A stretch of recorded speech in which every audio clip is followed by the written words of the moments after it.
నువ్వు చూసావు కదా వదినా, మా ఇంటి పరిస్థితులు ఎలా ఉన్నాయో. ఆయన చెయ్యని తప్పుకి జైల్లో శిక్ష అనుభవిస్తున్నారు. అందుకే దోషాలన్నీ పోయి ఆయన క్షేమంగా ఇంటికి తిరిగి రావాలని ఇంట్లో 3 రోజులు పూజ చేస్తున్నాను వదినా. ఆ పూజకి నువ్వు ఖచ్చితంగా రావాలి. అయ్యో, దానికోసం నువ్వు ఇంత దూరం రావాలా తులసి? నువ్వొక్క ఫోన్ చేస్తే నేను వచ్చేదానిగా. నీకు ఫోన్ ఎందుకే? మెసేజ్ పెట్టినా ఎగేసుకుని వెళ్ళిపోతావు కదా. ఈసారి నువ్వు ఇంట్లోంచి కాలు బయట పెట్టావనుకో, ఊరుకొనేదే లేదు. తను మీ సొంత చెల్లెలండి. అయితే ఏంటి? నన్ను చెల్లనోణ్ణి చేశారు కదా. అలా అంటే వెంటన్నయ్య. ఏహే,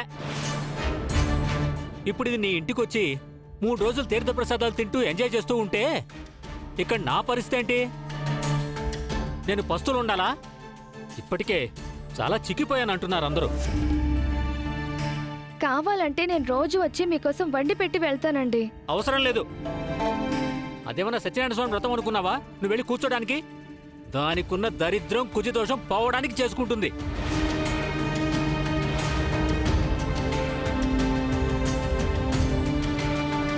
అది పోయేది లేదు, సచ్చేది లేదు. నువ్వు పోతే మాత్రం నా చేతిలో మాత్రం చచ్చూరుకుంటావు.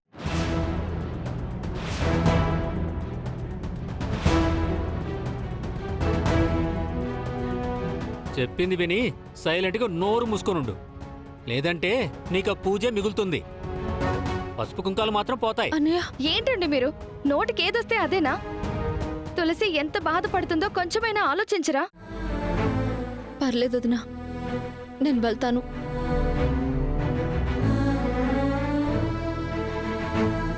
అవును, నువ్వెక్కడికమ్మా వెళ్తున్నావు? మీకు తెలుసు కదా ఆంటీ, అక్క చాలా ప్రాబ్లంలో ఉంది. తన జాతక దోషాలన్నీ పోయి బావగారి ఇంటికి రావాలని పూజ జరిపిస్తోంది. నేను కూడా అక్కడికే బయలుదేరుతున్నాను. అమ్మా, నువ్వేం అనుకోనంటే ఒక మాట చెప్తాను. చెప్పండి ఆంటీ.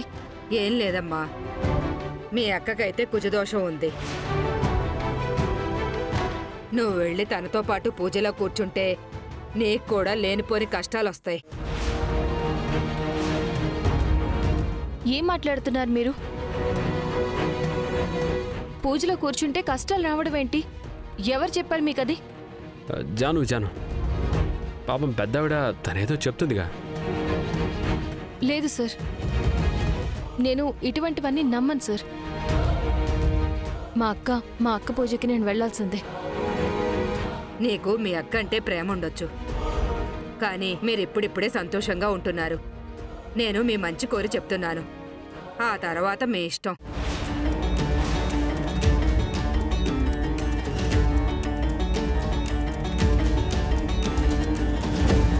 ఇందాక ఆవిడన్న దాంట్లో తప్పే ఉంది. అయినా ఆవిడలా చెప్పిందంటే మన మంచి కోసమే జాను. అయినా ముత్తైదుల కొదవే ఉంది. మీ అక్క ఇంటి చుట్టుపక్కల చాలా మంది ఉంటారు. కానీ సార్ అది... జాను ప్లీజ్, ఈ ఒక్కసారి నా మాట విను. పద లోపలికి వెళ్దాం.